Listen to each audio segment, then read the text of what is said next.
영국의 템즈강 어느 오후의 풍경이었습니다. 연인들, 가족들이 나와서 여유를 즐기면서 즐겁게 시간을 보내고 있었습니다. 그런데 한 노인이 바이올린을 연주하고 있었습니다.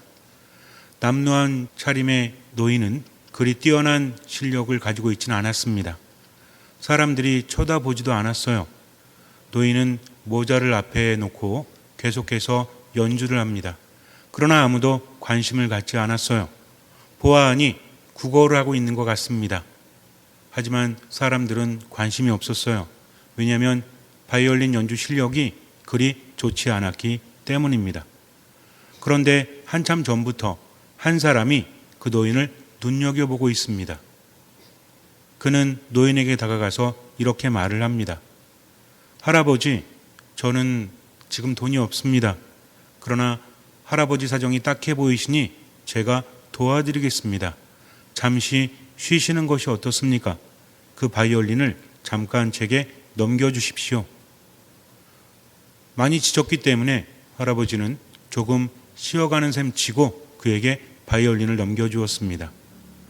바이올린을 넘겨받은 그는 조금 손질을 하더니 바이올린 줄을 이리저리 움직이면서 음을 맞추더니 연주를 하기 시작을 합니다.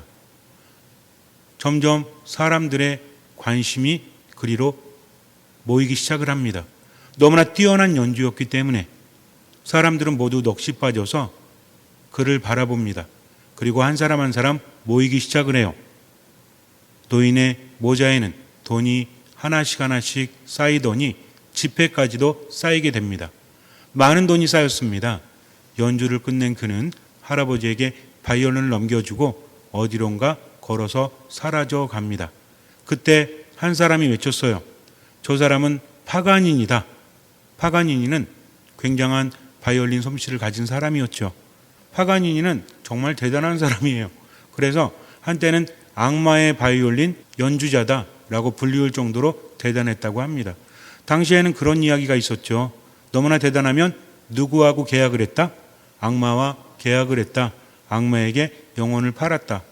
그러나 그는 어릴 때부터 굉장한 연습을 통해서 그리고 손가락이 조금 다르게 생겼다고 합니다.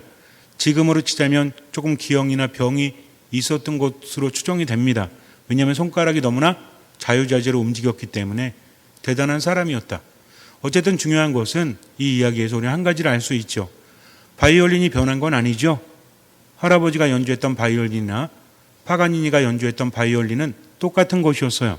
그러나 누구의 손에 들리냐에 따라서 완전히 달라졌다는 것입니다. 세상은 그래요. 누가 무엇을 하느냐가 굉장히 중요하죠. 신앙도 마찬가지입니다. 믿음이라는 것은 뭔가 이루어진다 이렇게 되뇌이거나 확신하는 것이 아니라 왜 이루어지는지를 알고 확신을 갖는 것이라는 거죠. 많은 경우에 믿음을 요구합니다. 천주교 신자로서 믿음이 없으면 안 됩니다. 믿으십시오. 믿음을 키워가십시오. 믿음이 강해야 합니다. 우리는 이런 이야기를 자주 합니다. 그런데 어떻게 하면 믿음이 강해지고 확신이 생기죠?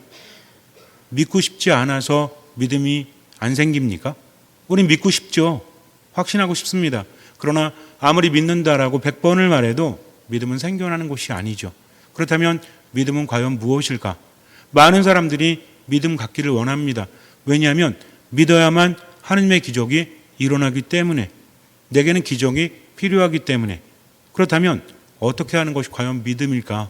매일매일 저는 믿습니다 하면서 자기를 쇠뇌시키는 것이 믿음인가요? 그렇지 않습니다. 믿음이라는 것은 무엇이라 했죠? 하느님과의 관계다. 아이들은 부모를 신뢰하죠? 왜 신뢰하죠? 많이 알기 때문에. 부모가 어떤 사람인지 하나하나 알기 때문에, 부모의 나이를 알고 부모의 직업을 알고 부모의 학력 수준을 알고 부모의 지혜를 알기 때문에 부모를 신뢰합니까? 그렇지 않죠? 왜 신뢰하죠? 함께 살기 때문입니다. 이것이 굉장히 중요하다는 거죠. 그렇다면 신앙이란 무엇인가? 믿음이라는 것은 과연 무엇인가? 언제 생겨나는가? 하느님과 함께 살아갈 때 생겨나는 겁니다. 복음서에는 예수님의 이야기를 전해주는 많은 부분들이 있습니다. 그 이야기는 지금의 이야기입니다. 말씀을 내가 현재의 것으로 받아들이지 않으면 신앙은 결코 자라나지 않아요. 지식적으로 안다는 것이 아니라 복음 묵상을 통해서 내 삶 안에서 그것을 체험하는 거죠. 그래서 복음의 이야기는 누구의 이야기다? 우리의 이야기다. 누구하고 관련된? 하느님과 나와 관련된 이야기라는 거죠. 거룩한 미사를 봉헌할 때 어떤 일이 발생한다고 했죠? 시간과 공간을 초월해서 미사를 드리는 순간에는 우리가 어디에 있다? 예수님의 십자가 아래에 있다. 십자가 위에서 인류를 구원하신 예수님의 은총이, 예수님의 공로가 우리에게 그대로 전해지고 있다. 그래서 미사는 십자가 아래 우리가 서 있는 현재형이라는 거죠. 또 어디 있습니까? 최후의 만찬 때 거룩한 미사를 세우실 때, 성체성사를 세우실 때 예수님과 제자들의 만남, 만찬이 있죠. 거기에 참여하는 거다. 너희는 모두 이것을 받아 먹어라, 받아 마셔라. 이렇게 하지 않으면 나와 관련이 없다 하면서 제자들의 발을 씻겨주시고 그들에게 빵과 포도주를 나누어 주신 것, 그것은 무엇입니까? 예수님의 몸과 피라는 거죠. 이것이 무엇이다? 이게 미사예요. 마찬가지입니다. 말씀도 옛날의 이야기가 아니라 누구의 이야기다? 우리 이야기인데 그냥 우리만의 이야기가 아니라 누구와 우리? 하느님과 우리의 이야기라는 거죠. 그 관계를 내가 깊이 깨달을 때 삶 안에서 하느님 만날 수 있고요. 자연스럽게 믿음은 자라날 수밖에 없다. 억지로 생겨나는 것이 아니라 마치 아이와 부모처럼 함께 살다 보니까 믿음은 생겨나는 것이고 그런 믿음은 기적을 일으킨다는 거죠. 그래서 말씀 묵상을 잘해야 되는데 예수님께서 한 사람의 청을 듣고 그의 집으로 갑니다. 야이로라는 회당장이었어요. 이 사람은 지도자 중에 한 사람이죠. 백성 중에서 뭔가 중요한 자리, 어떤 마을에서 회당장이라는 것은 믿음의 모범이요 사람들의 지도자격입니다. 이 사람의 딸이 죽을 병에 걸립니다. 이런저런 방법을 다 동원해 봤지만 아이를 살릴 수가 없었어요. 그러던 중 예수님의 이야기를 듣게 됩니다. 그분은 어떤 분이시다? 나병 환자도 깨끗하게 하시는 분이다. 열병도 낫게 하시고 그분은 어떤 분이시다? 마귀도 쫓아내신다. 이것은 무엇입니까? 하느님의 권능을 가지신 분이다. 아직은 메시아로 믿지 못할지라도 사람들 사이에서 예수님은 굉장히 유명했죠. 그분은 하느님의 힘을 지니고 있다. 그분께는 불가능함이 없다. 여태까지 수많은 병자들, 그 누구도 치유하지 못한 사람들을 그분은 치유하셨다라는 얘기를 듣게 됩니다. 그래서 야이로라는 회당장이 예수님께 직접 가서 부탁을 합니다. 제 딸이 병에 걸려서 죽게 생겼습니다. 가서 좀 살려주십시오. 예수님께서 허락하십니다. 그리고 그의 집으로 가는데 또 한 가지의 일이 발생을 합니다. 한 여인이 몰래 와서 예수님의 옷자락에 손을 댑니다. 수많은 사람들이 있었지만 그 여인은 특별한 마음을 가지고 예수님의 옷에 손을 댔다는 거죠. 사람들이 붐빕니다. 어쩔 수 없이 부딪힐 수밖에 없고 만질 수밖에 없죠. 그러나 이것은 의식적인 것이 아닙니다. 하지만 여인은 목적이 있었다는 거죠. 어떤 생각을 했습니까? 내가 저분의 옷에 손을 대기만 해도 내 병이 낫겠지. 바로 예수님께로부터 힘이 나온다는 것을 그는 믿고 있었다는 거죠. 여인은 12해 동안 하혈하는 병을 앓고 있었습니다. 손을 그분의 옷에 대자마자 힘이 나와서 치유가 됩니다. 몸으로 느꼈다라고 하죠. 그 여인은 몸에 병이 있었습니다. 이게 그냥 뭐 감기 기운 이런 게 아니라는 거죠. 얼마 동안 병이 있었죠? 12해 동안이나. 그러니 자기 몸을 얼마나 잘 알겠습니까? 그분의 옷에 손을 대자마자 말끔히 났다는 것을 몸으로 느낄 수 있죠. 이것은 설명이 필요한 것이 아닙니다. 여인은 즉시 알아차렸다는 거죠. 하지만 이때 일이 발생하죠. 예수님께서 갑자기 멈추십니다. 돌아서서 누군가를 찾으십니다. 누가 나에게 손을 대었느냐? 그런데 제자들은 황당하죠. 이렇게 많은 사람들이 서로 밀치고 있는데 누가 손을 댄다고 말씀하십니까? 제자들은 이해할 수 없었던 거죠. 그러나 예수님의 말씀은 달랐습니다. 그냥 만지는 손을 말하는 것이 아니라 의도를 가지고 만졌기 때문에 그분께로부터 무엇이 빠져나왔다? 기적의 힘이 빠져나왔다는 거죠. 대단한 사건입니다. 성경 어디에도 이런 부분이 없잖아요. 예수님께 믿음을 고백하고 예수님께서 원하셨을 때 치유가 됐죠. 근데 이것은 어떻게 본다면 예수님의 의도와 상관없이 힘이 빠져나간 거죠. 그래서 아주 특별한 부분이라고 할 수 있어요. 그때 여인만 압니다. 예수님의 말씀을 다른 사람들은 이해할 수 없었죠. 그러나 여인은 알고 있었죠. 왜? 자기가 만졌잖아요. 그리고 기적을 체험했잖아요. 두렵습니다. 예수님 앞에 나와서 이실직고를 하죠. 예수님께서 뭐라고 하십니까? 야, 왜 함부로 만져? 이렇게 말씀하십니까? 따라 내 믿음이 너를 구원하였다. 평안히 가거라. 그리고 병에서 벗어나 건강해져라. 라고 말씀하십니다. 이 여인이 그냥 만졌다. 그런데 치유됐다. 단순한 내용이 아닙니다. 인간의 마음은 너무나 복잡하죠. 몸은 그래도 눈에 보입니다. 어디가 아픈지 외적인 상처는 알 수 있고요. 내적인 상처도 검사하면 나오죠. 근데 마음이란 건 어때요? 물론 마음을 알아보는 도구들도 여러 가지가 있지만 인간의 마음은 측정한 길이 없죠. 그래서 10길 물속은 알아도 한 길 사람 속은 모른다고 하지 않습니까? 여러분들은 여러분들 마음을 아세요? 우리는 의지를 불태우죠. 그래, 이렇게 살아야 되겠다 하고 의지를 불태우지만 오래 갑니까? 그렇지 않아요. 우울증에 걸렸다, 정신적인 문제가 있다, 심리적인 문제가 있다 라고 했을 때 마음 먹는다고 쉽게 고쳐지나요? 많은 사람들이 이야기합니다. 야, 세상이라는 것은 마음 먹기에 따라서 달라. 그러니까 그렇게 고생하지 말고 죽을 마음으로 살아 라고 합니다. 하지만 겪어보지 않으면 그 누구도 말할 수 없다는 거죠. 혹시 고소공포증이 있으신 분 계십니까? 높은 데 올라가가지고 밑에 쳐다보면 되게 무서운 경우 있죠? 특히 번지점프라든지 놀이동산에서 갑자기 뚝 떨어지는 거 이런 거 있잖아요.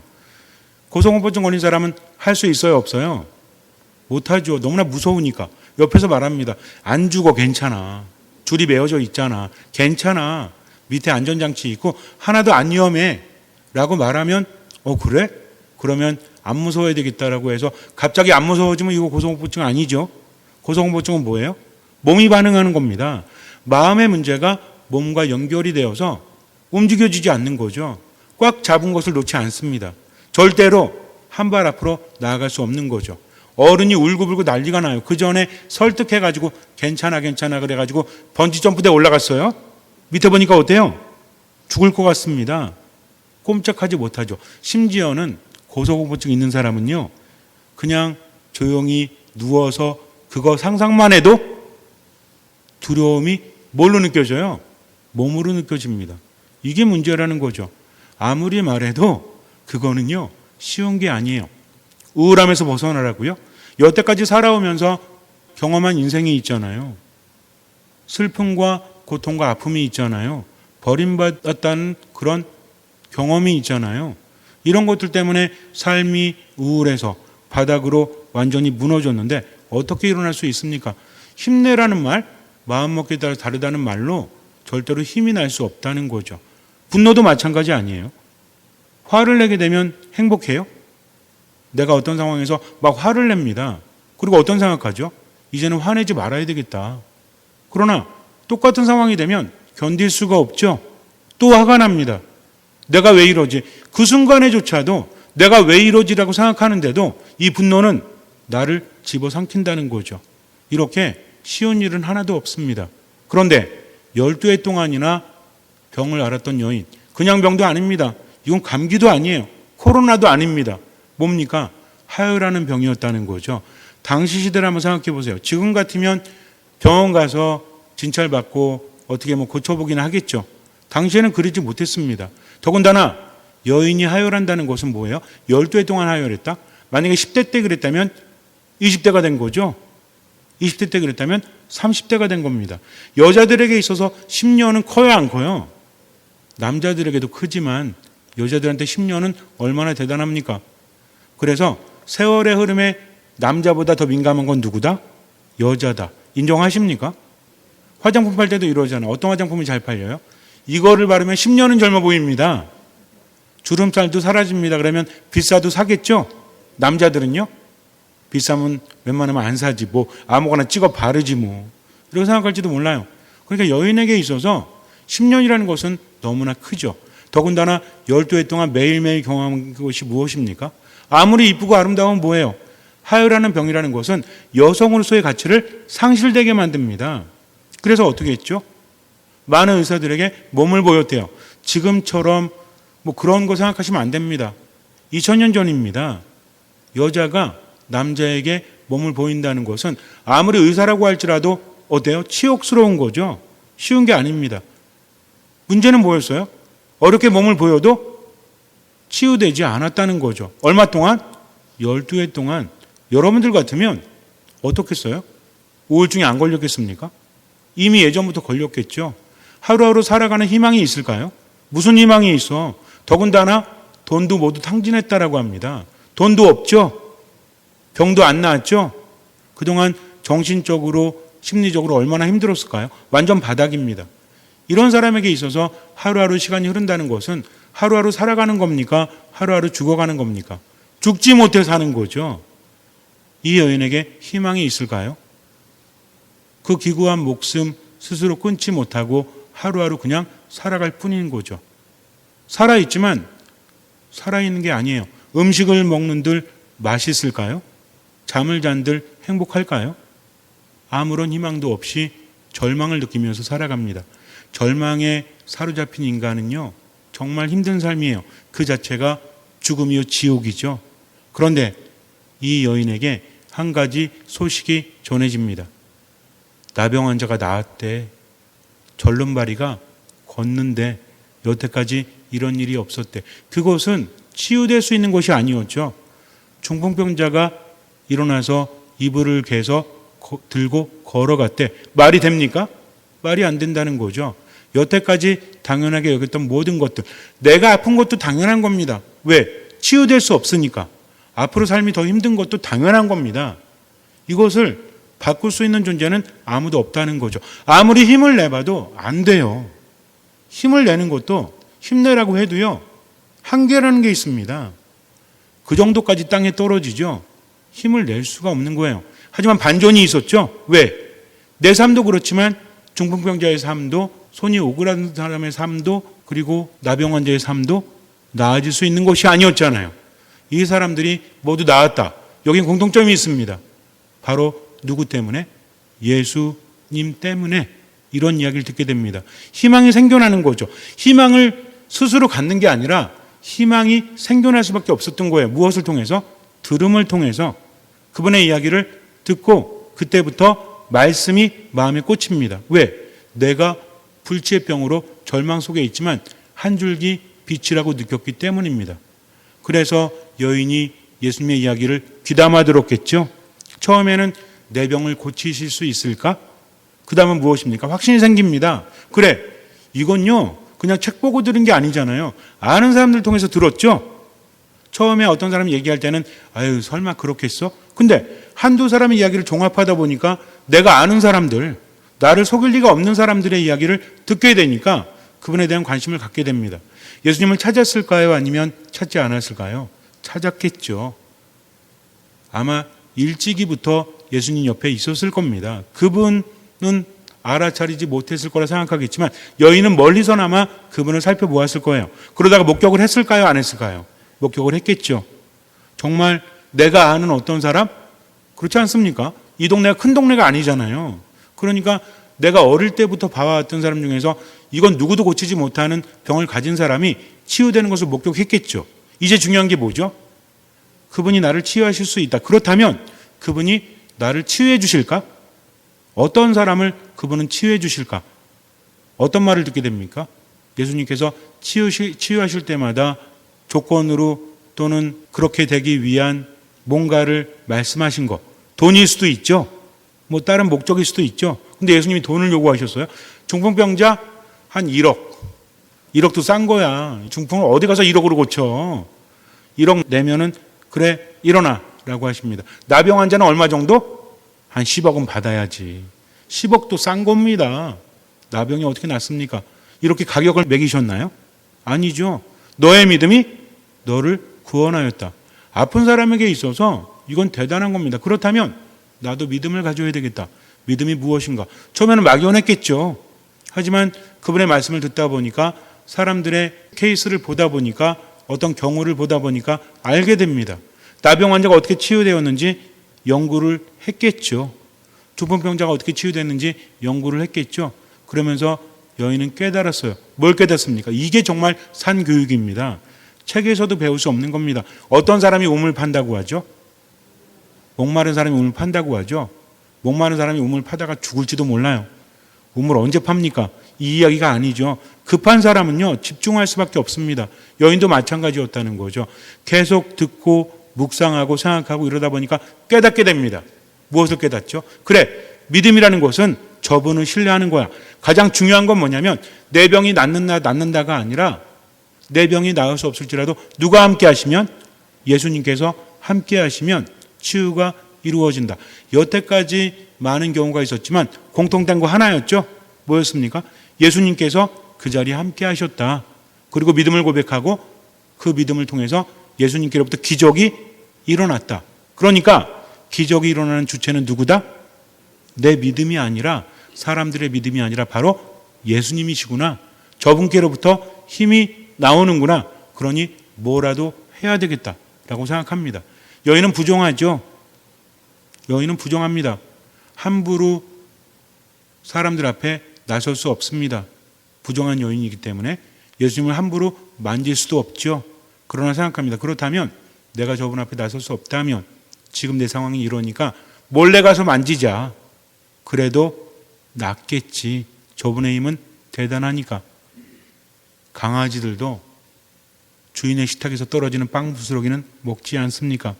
라고 고백했던 시로페니키아 여인처럼 이 여인도 마찬가지입니다. 내가 저분 앞에 나설 수 있는 입장은 아니지만 그래도 저분께로부터 힘이 나오니까 내가 만지기만 하면 나을 수 있겠지라는 믿음이 생깁니다. 누구만 바라보는 거예요? 예수님만 바라보죠. 우리는 이렇게 생각할 수도 있어요. 당당하게 나서지. 왜 치사하게 예수님 뭘 요구할까 봐? 아닙니다. 이 여인은요, 12해 동안이나 정신이 망가지고 몸이 망가지고 더 이상 사람들 앞에 나설 수 있는 힘도 없어요. 그저 예수님 바라보고 만진 겁니다. 이게 최선이었다는 거죠. 왜? 누가 인정해 줬습니까? 예수님께서 인정해 주셨기 때문입니다. 내가 판단할 수 있는 건 아니에요. 사람마다 다르다는 거죠. 예수님은 누구십니까? 하느님이시죠. 하느님은 어떤 분이십니까? 나를 나보다 더 잘하시고 나를 나보다 더 사랑하시는 분이시다. 그 여인은 예수님을 알았고요. 가장 중요한 예수님께로부터 힘이 흘러나온다. 인간에겐 불가능하지만 하느님께는 모든 것이 가능하고 저분이야말로 하느님의 힘을 지니신 분이시다. 이것을 여인은 알았다는 거죠. 믿었습니다. 그리고 행동했죠. 이걸 누가 하셨어요? 예수님만 아시죠? 다른 사람들은 몰라요. 수많은 사람들이 만지는데 누가 만졌다니요. 그러나 여인은 압니다. 이게 중요한 거예요. 다른 사람들은 예수님을 제대로 알아보지 못했지만 여인은 예수님을 알아봤고 예수님의 말씀을 이해할 수 있었다는 겁니다. 이게 뭐예요? 이게 신앙이라는 거죠. 수많은 사람들이 있지만 예수님을 아는 사람, 그분을 신뢰하는 사람은 무엇을 한다? 믿음의 체험을 하고 하느님의 말씀을 알아듣는다는 거죠. 예수님 뭐라고 하십니까? 딸아, 내 믿음이 너를 구원하였다. 평안히 가거라. 그리고 병에서 벗어나 건강해져라. 얼마나 행복해요. 처음에는 몰래 만졌지만 이제는 그분과의 만남이 직접 이루어졌죠. 이거 대단한 겁니다. 그냥 만져가지고 기적이 일어나서 치유만 됐다? 이거 완전하지 않죠? 이제는 누구의 인정을 받은 거예요? 하느님의 힘을 가진 예수님의 인정을 받습니다. 여인의 삶은 어땠을까요? 몸만 치유된 게 아니죠. 그분의 옷자락에 손을 댔을 때 몸이 치유됐어요. 이제는 뭐까지 치유됩니까? 마음과 정신, 영혼까지도 치유되는 거죠. 치유를 벗어나서 구원을 얻게 됩니다. 이것이 어디에서? 하느님과의 관계 안에서. 이전까지는 그분을 잘 몰랐고 만질 때까지만 해도 나는 그분을 알지만 관계는 성립되지 않았잖아요. 그러나 이제는 누가 나를 아십니까? 예수님이 나를 아시고 나도 예수님을 안다는 거죠. 이것이 바로 믿음이에요. 그렇게 살아가는 겁니다. 행동하지 않으면 얼마만큼? 할 수 있는 만큼. 최선이라는 것을 누가 아시죠? 하느님이 아십니다. 그리고 누가 알아요? 내가 알아요. 실망할 필요가 있습니까? 없습니까? 의지를 세우고 실망할지라도, 상황이 나아지지 않는다고 할지라도 지금 하느님과 함께 그분을 신뢰하면서 어떤 마음으로? 듣는 마음으로 최선을 다하고 나머지는 주님께 맡기는 거죠. 아주 중요합니다. 내가 할 수 있기 때문이 아니라 그분께로부터 힘이 나오기 때문에 나는 뭐 한다? 하려고 하지 마세요. 뭐 하려고 하면 돼요? 맡기려고 하세요. 하려고 하면 실망합니다. 그러나 맡기려고 하면 실망할 필요가 없다는 거죠. 이 정도도 안 되는구나. 그럼 더 맡겨야 되겠다 하면 성호를 긋고 기도하면서 노력하는 겁니다. 그러면 뭐가 일어나죠? 그 믿음을 통해서 기적이 일어난다는 거죠. 가장 중요한 건 뭐였죠? 그분을 알아보았다는 겁니다. 그분은 어떠신 분? 그분은 나를 치유하시는 분, 나를 외면하지 않으시는 분, 내가 최선을 다하면 채워주시는 분, 알았다는 거죠. 그러나 다른 사람들은 알지 못했습니다. 이제 회당장의 집으로 갔어요. 가기 전에 사람들이 와서 말하죠. 이미 딸아이는 죽었습니다. 그러니 스승님을 수고스럽게 해드릴 필요가 있겠습니까? 그러나 예수님 멈추지 않으십니다. 그 사람들도 예수님 알아보지 못했죠. 아무리 대단해도 죽은 사람은 어떻게 살려? 도착했습니다. 사람들이 울고 있습니다. 소란을 피우지 마라. 아이는 죽은 것이 아니라 자고 있다. 그랬더니 사람들이 어떤 반응을 보여요? 비웃죠. 뭔 소리야? 죽었는데. 죽음 앞에서는 그 어떤 인간도 살릴 수 없다는 것을 그들이 알기 때문입니다. 그들이 못돼서 비웃었어요? 아니죠. 현실이 그렇다는 거죠. 그렇지 않겠습니까? 어떻게 죽은 사람을 살려요?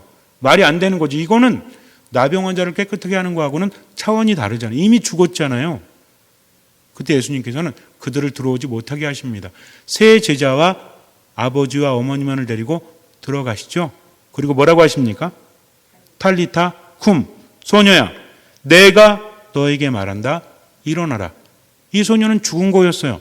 그러나 예수님께는 잠이나 죽음이나 별 의미가 없어요. 어떻게 하면 돼요? 깨우면 돼. 죽은 애도 깨우면 되고 자는 애도 깨우면 되는 거예요. 왜? 그분께는 잠이나 죽음이나 의미가 없으니까. 그분은 누구시니까? 살아계신 하느님이시기 때문입니다. 그래서 탈리다쿰, 소녀야 내가 너에게 말한다. 일어나라. 죽음에서 삶으로 건너올 수 있었던 이유는 누가 함께 하셨기 때문에? 예수님께서, 하느님께서 함께 하셨기 때문입니다. 이런 분이 우리와 함께 하십니다. 그러니 절망할 필요 있어요, 없어요? 절망할 이유도 없는 겁니다. 절망해서는 안 되는 겁니다. 그분을 믿고 어떻게 하면 돼요? 보이는 만큼만 살아가면 된다는 거죠. 믿음이란 이런 겁니다. 억지로 뭔가 이루기 위해서 마음에도 없는 걸 가지고 저는 믿습니다 하고 억지로 스트레스 받아가면서 하는 게 믿음이 아니라 믿음은 하느님을 아는 만큼 내 안에 생겨나고 자연스럽게 더 신뢰하고 체험하면서 살아가는 거죠. 하지만 중요한 게 있죠. 저절로 생겨나는 게 아닙니다. 하느님과 함께 한다고 했죠. 그분을 바라봐야 됩니다. 그분의 말씀을 들어야 됩니다. 이것도 하지 않는다면 믿음은 생겨나지 않는 거죠. 불안하십니까? 우울하십니까? 이리저리 흔들리십니까? 그러면 그분을 바라보십시오. 그분의 말씀을 들으십시오. 미사 말씀 기도 안에 듣는 마음으로 머무십시오. 그럴 때 무엇은 자라난다? 믿음은 자라난다는 거죠. 잠시 눈을 감으세요. 믿음이라는 것은 하느님을 알아보는 겁니다. 들음을 통해서 생겨난다라고 했죠. 자꾸만 미사 참여하고 복음을 묵상하고 기도하다 보면 그분을 만나게 되죠. 점점 그분을 신뢰하게 됩니다. 알면 알수록 점점 그분을 믿게 되죠. 그 다음에는 체험을 하게 돼요. 내 삶 안에서 함께 하신 하느님을 체험하게 됩니다. 믿음은 저절로 자라나게 돼요. 마치 아이와 부모처럼. 그러니 듣는 마음으로 지금을 살아가십시오. 아무것도 판단하지 말고 아무리 인간적으로 절망적일지라도 그분을 바라보면서 희망을 가지고 할 수 있는 만큼 최선 다하고 나머지는 맡기십시오. 그러나 듣는 마음으로 미사 말씀 기도 안에 꾸준히 머무십시오. 최선을 다해서 하느님을 알기 위해서 노력을 하십시오. 주님께서는 그 믿음을 보시고 우리 삶에 놀라운 기적을 일으켜 주실 것입니다. 아멘.